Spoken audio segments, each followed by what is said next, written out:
Hey fellas, Rusty coming at you, and I'm going to film a quick restoration. It won't be much of a restoration, but I want to see this knife shined up. What is it? This is a Happy Jack knife, and these were built by, I want to say, Chuck Garlits, and I want to say I read somewhere his wife Denise, and they only produced 150 of these. They did a couple. They did like a canoe, and they did a regular trapper with two blades. You can see here, looks like I got number 36. I understand these were done in 440C. I don't have a verification on that. This one was done in 1998. And I'm calling it a semi-custom. I do a single bladed trapper comparison, and when you compare this to Schrade, which I put in second place because it's a production knife, and a production knife is where many hands are on it. One team is doing the bone, one team is assembling the knife, one team is finishing the knife, and whatever processes go into it. Here it's Chuck Cecil, maybe, and they did the whole thing from start to finish, would be my guess. And we got a Happy Jack. So I'm gonna take it inside. I'm gonna take some pictures so we have a little comparison, but hopefully shine the bolsters and the bone up, just using case paste and wicked wax. In this case, it's Renaissance. I'm happy with the blade edge on this and everything else. I'm not sure what I'll do with the blade, if I'll try any case paste on that. You guys follow me and we'll see. So I might start you off with the finished project, and if you want to stick around, you can watch the cleanup. And we're back. And the whole cleanup process took, I don't know, 20 minutes. But this process, it's been about an hour and a half. Just that's the way Rusty's life rolls. So take a peek at it. Tell me what you think. I'm going to have videos at the end here. Well, coming up after this, I'm going to play them about 1.5 times speed. So hopefully you can still hear the conversation, but you don't have to sit through the whole thing. Tried to cover the whole cleanup.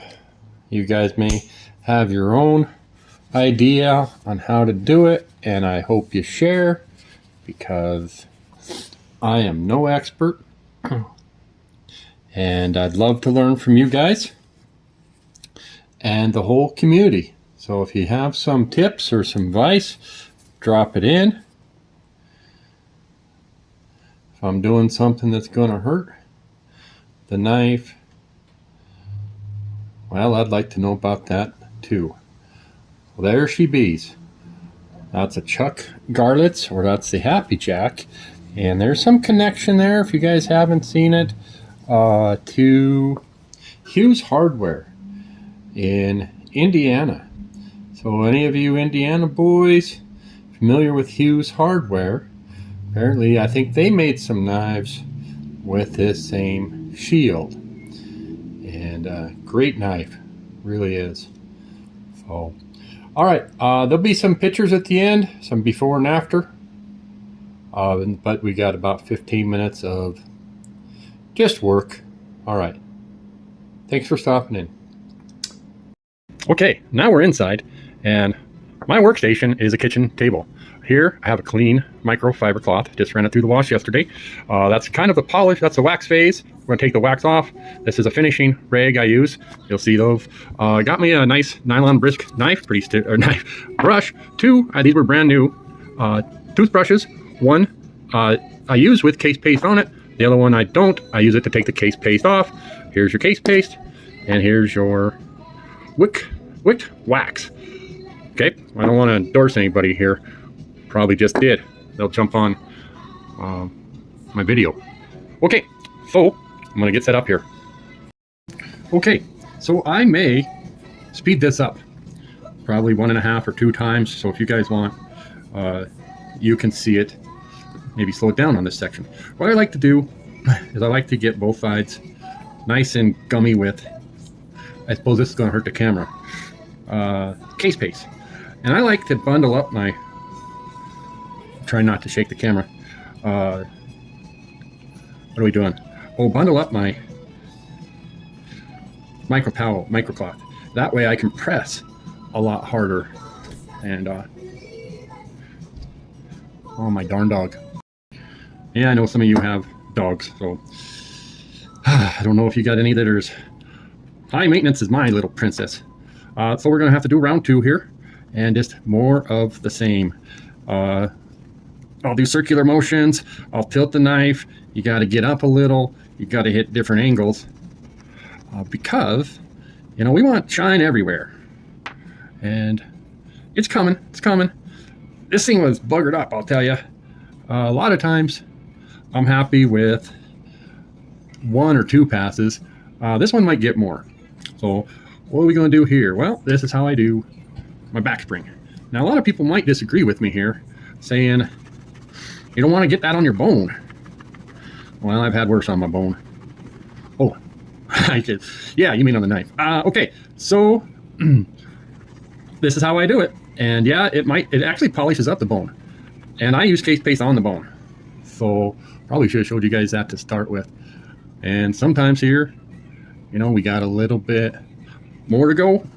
I don't know if you can see getting it off the bone here. I think we had good luck with that. So we will. Now I'm going light right now, and then I'm going to go harder. Okay. There we go. Woo! Doggy. It's coming around now. On the count away I did that, I still got to do the curl. And that's this part. Well, all this is pretty self-explanatory here. You guys know you got to get right. I was just going flat. I'm going to go a little bit crazy. I am going side to side, back and forth, straight across. Again, I'm going hard. And, yeah, not looking too shabby. All right, where are we at? Oh, look at that bolster. Woo! How about that one? All right, why don't we pull this back, kind of unwinding. What I like is I like my towel doubled up a bit because it'll form, in my opinion. Ooh, yeah, it will form to the, what do we call it? I got a little too much there. It'll form to whatever I am working on. And we want that if it's not a flat shape. Here I'm pulling the towel to keep it kind of flat. So like I said, I kind of overdid. Oh, I got a little pain here. A little bit of that. I'm going to take my case paste and clean it out. Now, kind of getting in right here is a good, I can tell I got this going on that towel. And you guys might be able to see how it's spread. And then I'll get the same thing going. And you can see those fibers. Okay, I'd say that the towel is dirty there and not quite finished with that. So, well, let's do a little isolation. I'll grab another clean part here. I'm going to take and I'm going to just start rubbing. And here, I can kind of focus a little bit more on that one area. I can see getting dirty. I'm going to switch to a clean piece here. I'm going to even use my fingernail. Circle just a darn little piece right there.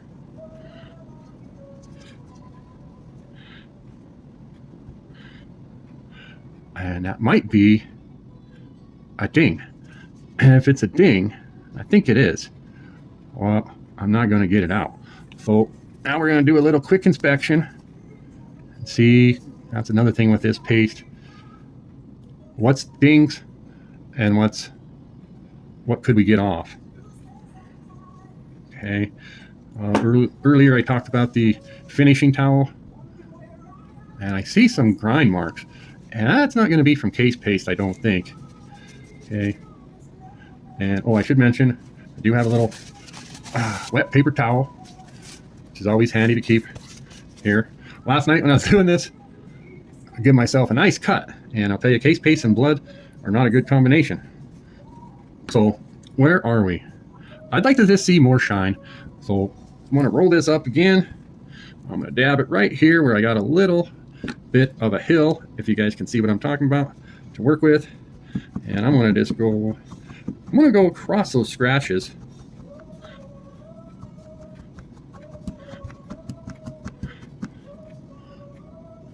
Okay. So I think I'll just continue like this. Wore a hole. Wore a hole right through my rig. All right. And it's clean, but it's got some darn marks there. And the way that they're going are not the way my polish is going. So let's do a little custom job on the back spring and see what we have here. So just like anybody else does their back spring, put them on one leg at a time. All right. And what happens is wherever you're stopping, there's going to be a buildup of gunk here. So, all right. You can see that. Might as well use that case paste that's right there.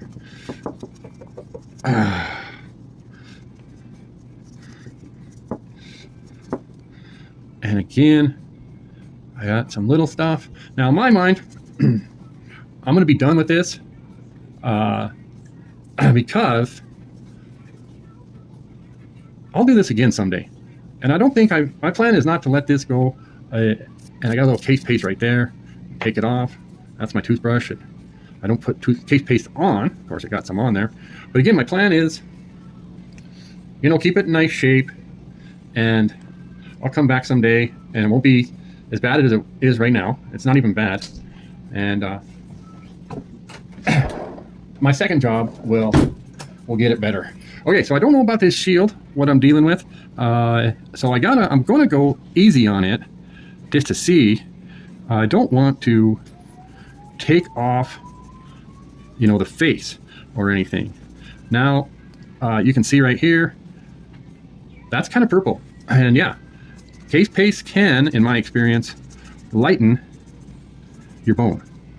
And so I am not going hard here. All right.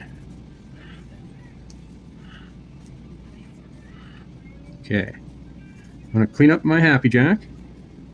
Got something on his eyebrow. There we go. I don't know if you saw that. Okay. So the bone's not looking all that much different. While we're at it, this doesn't look bad. How are we doing for minutes? 12 minutes. I want to hurry this up even more. So what I like to do is I'm dabbing the edge, because if I don't, this will push the case paste on the inside of the liner. It's not a bad thing. It's just that I'm not as easy to get out. Again, that's what this toothbrush is for. And just cleaning some of that stuff off. And if I take a pipe cleaner and clean the inside out, mine's not horrible. It would still be worth it in a lot of cases. Not today. I'm running short on time. All right. So I'm sure my Happy Jack is stamped. Okay. So I'm not worried about my numbers or my Happy Jack coming off. And a lot of times you can see the blade grind on here. And sometimes you'll benefit from pulling the knife the same direction as the blade grind. And then I go the opposite way. But we're not cleaning up the blade just yet. All right, but I might do this right here. You can see, and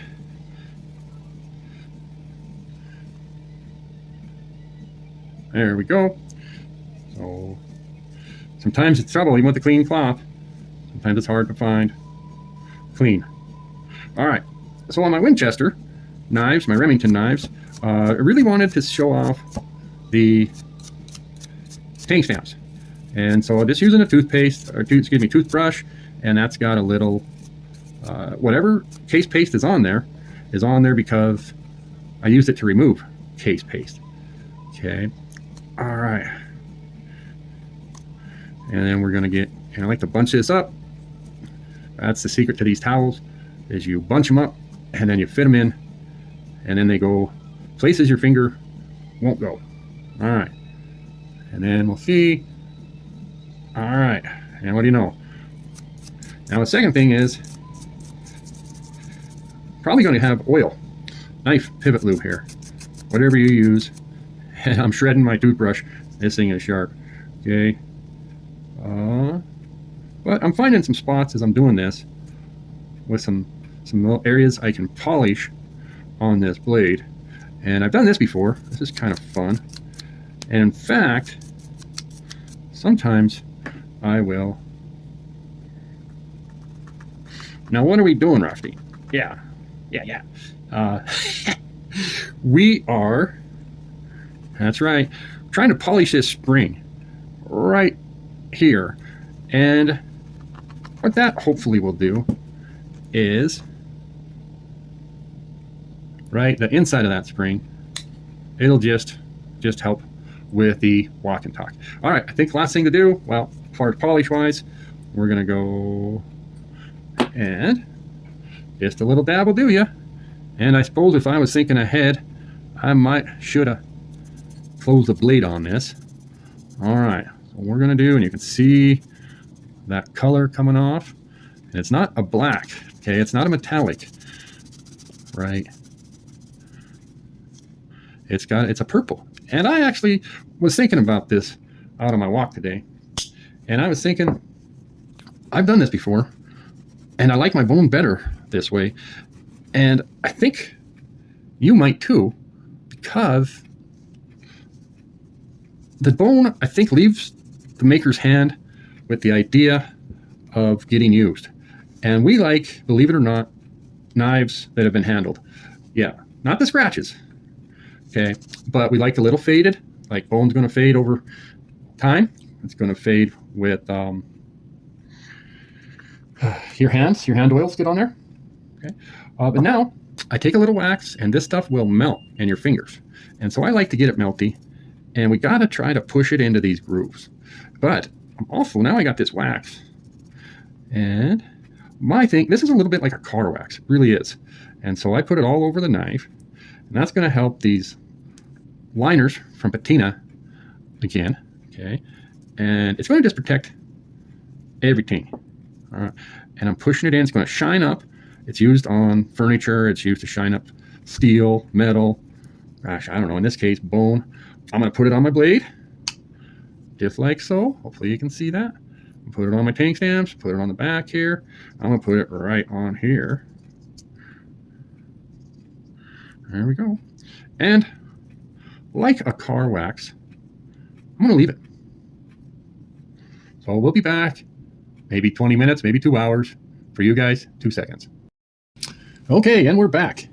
So one of the things I like to do now is just wipe the wax off of the blade, and you can kind of maybe see what that's looking like. So I'll leave the other cloth out, and you have to go, and this has a pretty cool grind. Reminds me of Case, the new grind knives by Case.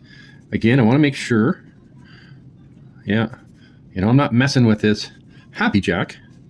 That's a blade. Looks got to be a tang stamp or a stamp. Okay. All right, and it's just like a car. That's how this wax, you know, I'm a Danielson, wax on, wax off. So it didn't really much matter that I I didn't do any case paste on this. Just this, threw some wax on there, and we get a nice, cleaner, shinier blade. So there we go. Now, one thing I can tell you is when you handle that, you gotta be careful because you can feel this wax start to melt again, and I don't want it. I want it to stay in the hardened state. Okay, and just like that, you can almost see how this stuff comes off. So yeah, we got her licked now. So I would say I'm playing light to medium pressure on my, what was it? Case paste. I went rather hard, but here I don't go as hard.